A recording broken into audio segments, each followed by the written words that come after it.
Welcome back to Anil Tech Guru. ఈ video నందు నూతనంగా పేరోల్ హెర్బ్ నందు వస్తున్నటువంటి చిన్న చిన్న ప్రాబ్లమ్స్, వాటి సొల్యూషన్స్ తెలుసుకుందాం. మరి టాపిక్లోకి వెళ్ళడానికంటే ముందు మన ఛానల్ని ఇంతవరకు సబ్స్క్రైబ్ చేసుకోకపోతే సబ్స్క్రైబ్ చేసుకోండి.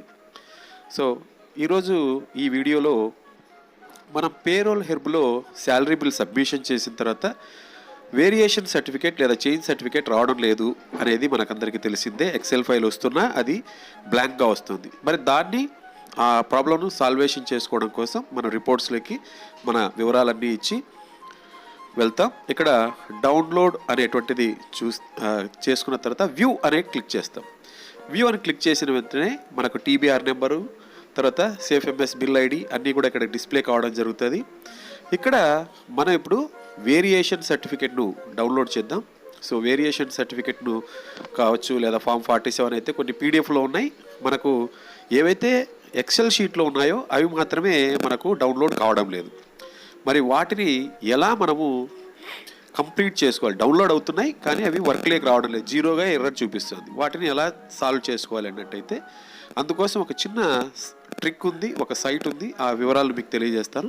సో ఇప్పుడు మనం సైట్ డౌన్లోడ్ చేసాం. సో ఈ విధంగా మనందరికీ కూడా ఎక్సెల్ షీట్ ఎర్రర్ అని చెప్పి వస్తుంది. మరి అదేవిధంగా పే స్లిప్ కూడా డౌన్లోడ్ చేస్తున్నాను.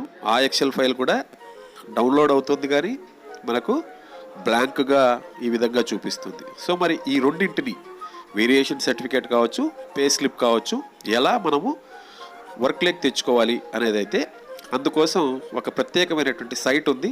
సో అది మీకు ఈ కింద వీడియో డిస్క్రిప్షన్లో లింక్లో కూడా మీకు అందజేస్తాను. products.aspos.app అనేటువంటి సైటు, దానికి సంబంధించింది మీకు ఈ డిస్క్రిప్షన్లో కూడా ఉంటుంది. ఇక్కడ డ్రాగ్ అండ్ డ్రాప్ చేస్తాం. ఆ ఫైల్ని క్లిక్ చేసి, అంటే మీరు అక్కడ ఉన్న డ్రాగ్ అండ్ డ్రాప్ లింక్ దగ్గర క్లిక్ చేసి ఏ ఫైల్ అయితే మనకు ఓపెన్ కాలేదో, ఇందాక వేరియేషన్ ఫైల్ అన్నాం కదా, ఆ వేరియేషన్ ఫైల్ సెలెక్ట్ చేద్దాం. సెలెక్ట్ చేస్తూనే ఇది లోడ్ అవుతుంది.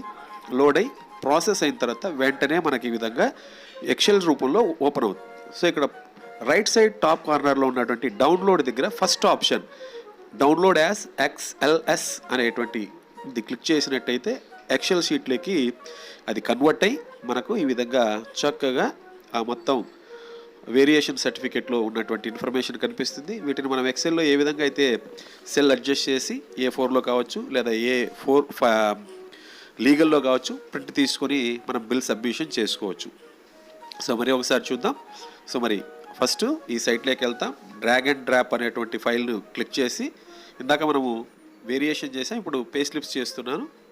సో క్లిక్ చేసిన వెంటనే అది ఈ విధంగా ప్రొసీడ్ అయిపోతుంది. మనకి ఈ విధంగా రావడం జరుగుతుంది. టాప్ మోస్ట్లో ఉన్నటువంటి డౌన్లోడ్ యాజ్ XLS అనేటువంటిది ఆప్షన్ క్లిక్ చేసి మనం మన ప్రాబ్లమ్ను సాల్వ్ చేసుకోవచ్చు. సో ఈ విధంగా మనం ఈజీగా సాల్వ్ చేసుకోవచ్చు. సో తర్వాత ఇక మనకు పేరోల్లో వస్తున్నటువంటి, ఇందాకే చెప్పినట్టుగా మీకు ఈ సైట్ లింక్ కూడా డిస్క్రిప్షన్లో అందజేస్తారు. మీరు ఈ విధంగా డ్రాగ్ అండ్ డ్రాప్ చేయడం ద్వారా మనం ఫస్ట్ ఆ pay slips, variations files download చేసుకొని ఈ సైట్లోకి డ్రాగ్ అండ్ డ్రాప్ చేసి మనం ఈజీగా అడ్జస్ట్ చేసుకోవచ్చు అనమాట. సో products.aspos.ap అనేది ఈ లింక్లో మీకు డిస్క్రిప్షన్లో ఇస్తాను.